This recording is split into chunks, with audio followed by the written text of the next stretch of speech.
বেদানা ফুল দেখুন, বেদানা হয়েছে, কটা হয়েছে বেদানা। এই যে একটা বেদানা হয়েছে। এই ফুলটাও ওরকম খুব বড় হয়েছে। আর এই একটা বেদানা হয়েছে, আর এই একটা বেদানা হয়েছে, তিনটে বেদানা হয়েছে। গাছটা কেটে দিয়েছিলাম, শীতকালে গাছটা কেটে দিয়েছিলাম, আবার গাছটা বেশ খুব সুন্দর হয়ে তিনটে ফল দিয়েছে।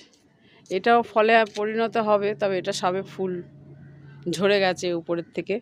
এই যে যেমন ফুলটা হয়ে আছে, এই ফুলটা উপরের ফুলটা, এই যে এই পাপড়িটা ঝরে গিয়ে এরকম হয়েছে, তারপরে ফলে পরিণত হবে। তো ফুল প্রচুর এসছে, সবে তিনটে ধরেছে ফল, দেখা যাক কটা আসে।